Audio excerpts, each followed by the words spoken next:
The FAMU players already know who they want to be their new head coach in 2024. And if you ask me, they won't have to push administration hard to make that hire. Oh, yeah, it's Locked On HBCU. Play my music. You are Locked On HBCU, your daily podcast covering HBCU sports. Part of the Locked On Podcast Network, your team every day.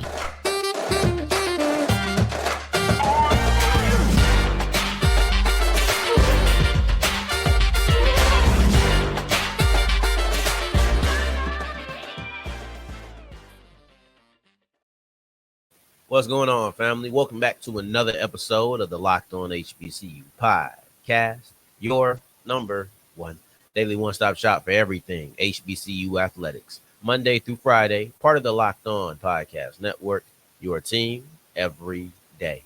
And I, of course, am Darian Gray, a.k.a. the Mouth of the South, Texas Southern alum and former TSU Herald Sports editor and current contributing writer at USA Today's Saints Wire.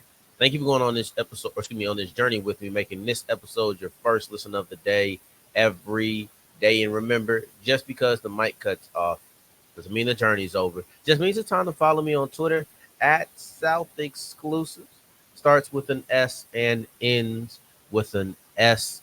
Today's episode is brought to you by Gametime. Download the Gametime app, create an account, and get $20 off your first purchase. We'll wrap up today's episode with the New Year's resolution. Somebody told me New Year's stay out of a restaurant. I said, I guess it ain't too late. Let me go ahead and give my New Year's resolution.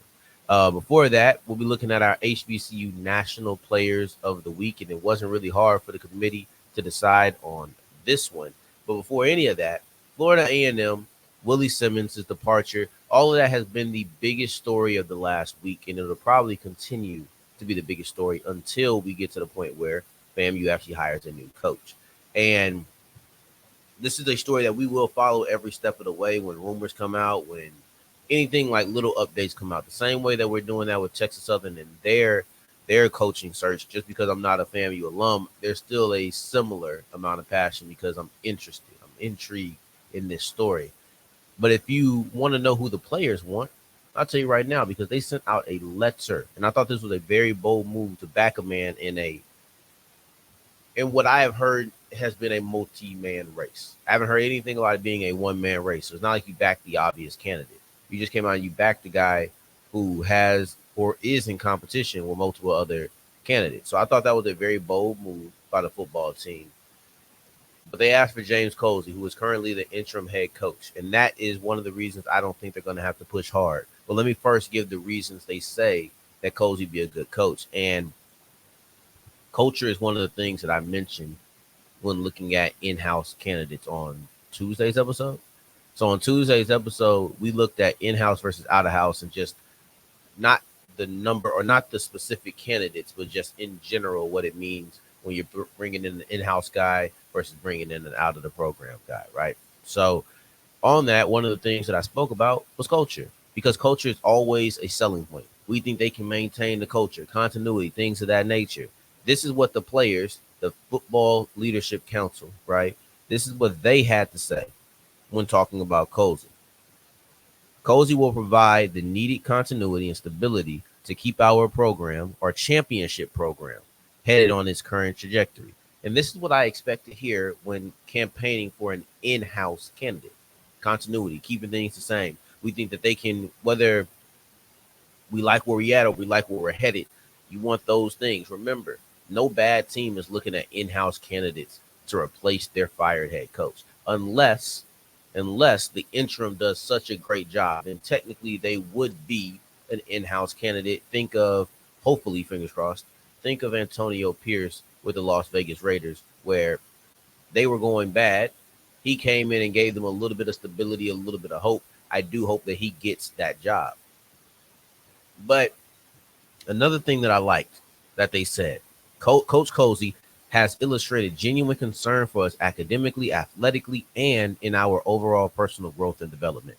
Relationships are real, especially in college, because a lot of times, yes, you have some grown men in there. You have men who have real responsibility, you have kids, like you have all of those things, but then you also have the 17-year-old coming in from high school who for the first time is out of their parents' house. you have those things as well. Sometimes you got to take on that mentorship role. Sometimes you got to take on, we always have to take on that leadership role. I'm not saying be a father figure, but you got to be a protective sort from some people getting in trouble that they can't keep themselves out of because they 17 years old, 18 years old, 19, right? Ain't even 20 yet. So being a collegiate coach does come with a lot of responsibilities. So I think the concern that he has for the academics and then also the personal growth is important. Of course, he's going to care for them athletically. Every coach does, but not every coach cares about the other two of the trio. So I do think that those are great reasons. I think they list them out well. And it stuck with AD Dawn Sykes. And the reason I say this is because she mentioned it. And it says she met with the players. I don't think that this was coincidence that she mentioned this to us. It was something that stuck with her, but I don't even know if it needed to because I do believe that James Colzie is the coach that they wanted. Now, there could be another candidate, and we'll get in there, but I think that James Colzie has the lead right now. I think James Colzie has the lead, but I think that's who they want to pick, and I think maybe that letter is what will really solidify. So, okay, the team wants this guy. We already kind of want this guy because if I'm ignorant, tell me, right? Please do. But why did we need an interim head coach at FAMU after Willie Simmons left?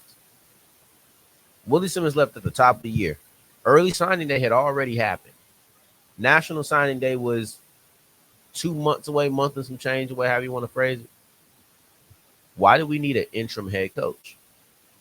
I don't think that having an interim head coach is going to help recruits feel more comfortable with the situation. They're probably going to wait to see who the permanent head coach is. And like I said, early signing day already happened. So you didn't need somebody to be the head of your program as you navigate December 20th. You didn't need that. It already happened.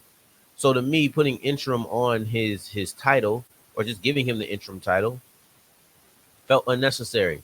Didn't feel like he really had a purpose. But to me, that signified that that's who you want because it was so strange. And when I say I could be ignorant, I'm speaking on the sense that maybe this happens all the time and I just don't notice it. Maybe this happens all the time. I just don't notice it, right? Because I'm not paying attention to everything all the time. And I'm not paying attention to when a coach is moving on. Because a lot of times coaches don't just move on, right? Like that's not as frequent. A lot of times coaches get fired. So I'm trying to think who was the last coach to just move on. Obviously it was Dion, but they named TC immediately. I think they named TC before the Celebration Bowl. Yeah, they did. So I'm trying to think who else just Coach G moved on at Albany State, but I don't remember what they did there. So the point is, this is not a common occurrence. So for them to do that, I believe they were already leaning the way of James Colzie. I believe that it's his job to lose, but other people can come in and take it, right? Or he's a leader in the race, but I do not believe it's his race to lose. Like I don't think it's just he has to just not screw it up. I think that he really needs to win this job, and they'll give other people a chance. But James Colzie, to me, is the favorite, and I think the players writing a letter really kind of solidified that. But as we move forward, we're going to look at the national players of the week, something that we are trying to bring into our weekly schedule, and we'll look at 3 players, 2 from the FCS level, or excuse me, it's just D1 now because we're in basketball, so no more FCS. But 1 from the Division 1 level and then 1 from the Division 2 level. And we'll wrap up, or as we continue with today's episode of Locked On HBCU. Today's episode is brought to you by FanDuel. And FanDuel is the official sports book of the Locked On Podcast Network. If you're new to FanDuel, go to FanDuel.com/LockedOn. Put down a $5 money line bet and make $150 back in bonus bets. Now, we have 1 week left starting tomorrow. We have 1 week left of college, or of professional football in the regular season. So that means you're going to have a lot of options this week, and then they're going to begin to narrow down with the amount of games you can put money on. So if you're new to FanDuel, go there, put down a $5 money line bet, get $150 back in bonus bets. That's $150 back in bonus bets. But it's not just the NFL. You also have the NBA. You also have college football with games almost every single day. You also have hockey, right? Like there's a lot of things. So there's a lot of options, but in order to know them all, got to go to FanDuel.com. FanDuel.com/locked on. That's FanDuel.com/locked on. Make every moment more. As we continue rolling on today's episode of Locked On HBCU, I appreciate you for making this your first listen of the day every day. And remember, for your second listen, check out Locked On Sports Today. No matter when you're listening to me, there'll be another live program on for you, or a recorded program on for you 24/7, the first ever 24/7 sports network on YouTube, Locked On Sports Today. Go subscribe. Now, we're going to be looking at the national players of the week, because I want to continue this and I really want your feedback on it, yay or nay, how you feel about it, because y'all push this show. We talk about the things y'all want us to talk about, right? We talk about the things that you want me to, I talk about the things you want me to talk about. So if you like this segment, let me know. If you don't like the segment, let me know. I'm gonna keep going unless people tell me they don't like it. But I think it's good to highlight our players who are playing on an exceptional level. The conferences often do it, and I'll go over the conference ones anyway if we what's it called? If we don't do this. So I'm gonna highlight players no matter what. But I just want to know what you guys think, because I'm trying to shape this. But anywho, they picked a MEAC player and a CIAA player, but the committee did not pick a SWAC or a SEAC player. So there's no TSUs out here. There's no Virginia Unions, or excuse me, yes, it is Virginia Union. There's no Benedict colleges. There's none of that, right? It's just MEAC, CIAA. I don't know why they did that this week, seeing that the SWAC did play a game late in the time frame. So this was from the 23rd to the 30th, and the SWAC did play games in that time frame. But I don't know why they didn't do that. But so that's why it was simple, because basically you take the MEAC and you take the CIAA, and once you get their player of the week, you know that's your national player of the week. But they also have an independent, which comes from Tennessee State. So let's get to Seth Towns, right? Howard. 18 points, 12 rebounds, 2 assists, 3 steals, 1 block. That's a full game. 18 points, 12 rebounds. So you got a double-double, right? You got 2 assists. That's minor, of course. But then you got 3 steals and 1 block, right? Like, so those are nice numbers in multiple categories. And in a way, that game is a small example of what Seth Towns' season has been like. He's first in points, first in rebounds, third in assists. He's 3 behind the guy who has first place, right? So he's one of 3 players with 30 or more assists on Howard. This is a player who has a good story. This right here is a good story, because Howard actually ended a 3-game losing streak by winning this game. One thing I've noticed is that the storylines are prevalent throughout these games, right? And I think that'll kind of cut down a little bit as we get into conference schedule, whether that's SWAC or MEAC or whatever. Like, SWAC and MEAC haven't really gotten into their conference schedules yet.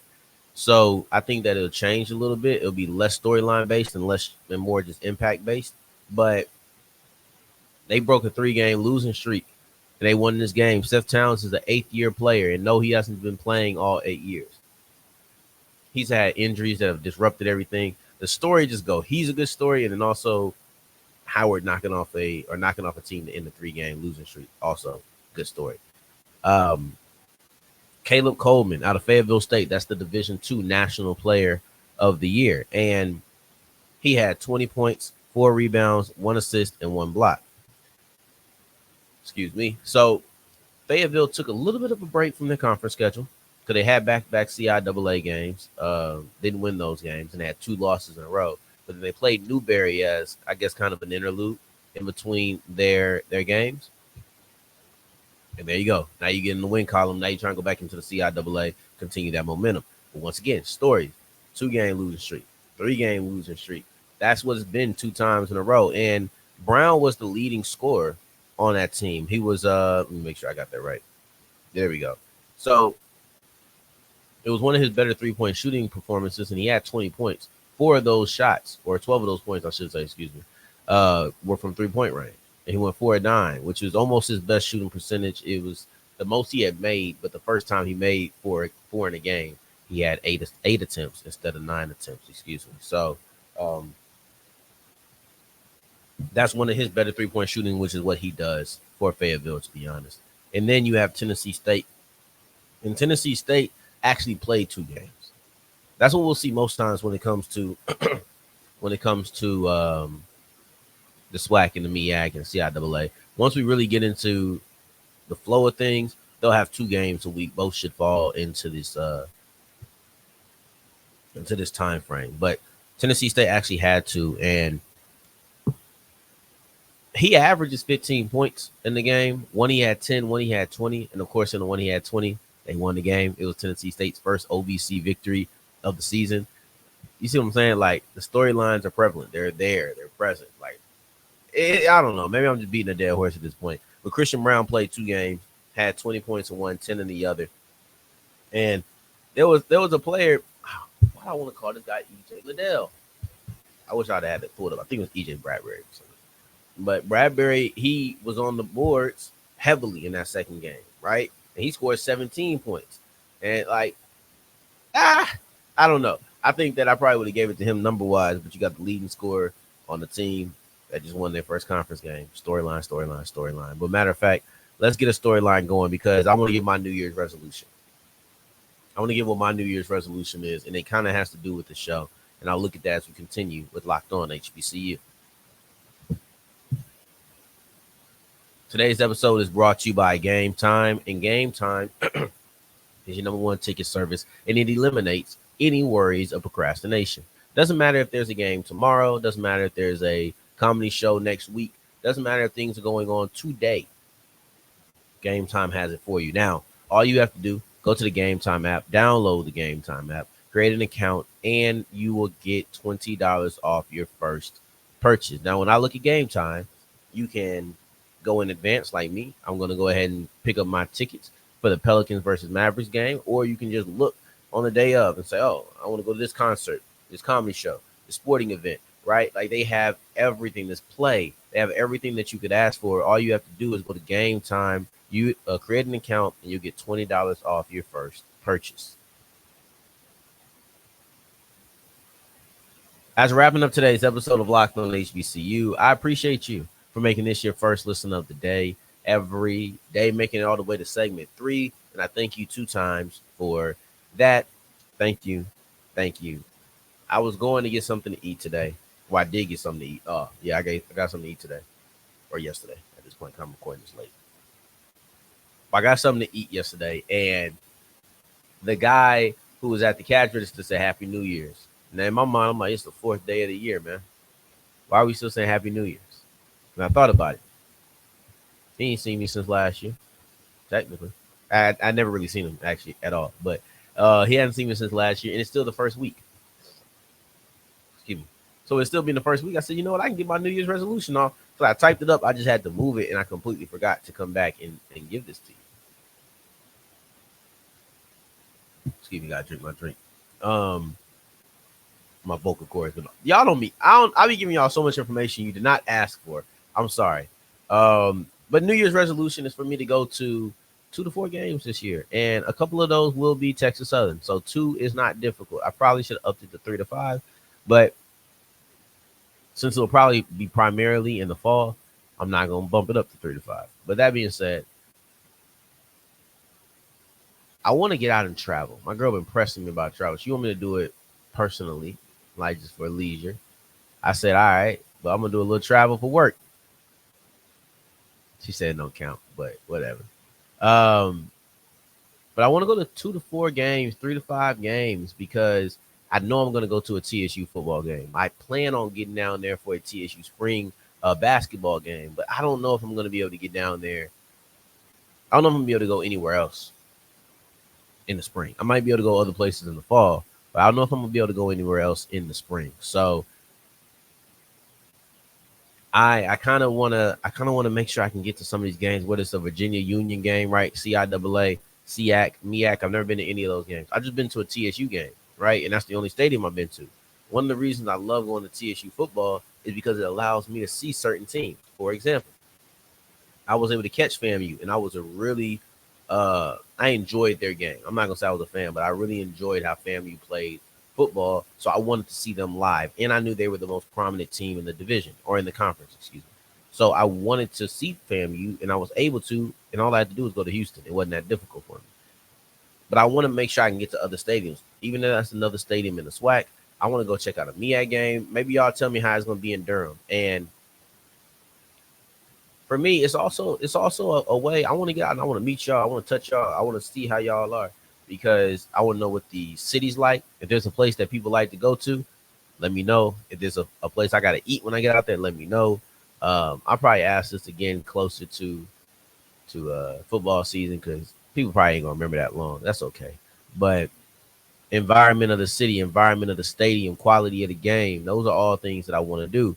I want to see if I can get to 2 TSU games, one in the spring, one in the fall, and then also get to 2 or 3 other games. Even that's maybe it's a rivalry, Magic City Classic, whatever it may be. I want to see if I can get out there and see y'all and be around y'all and all of those things. So just let me know where the places that I have to go, and I'm there. Okay. So I appreciate you making this your first listen of the day every day, making sure I ain't forget anything about my New Year's resolution.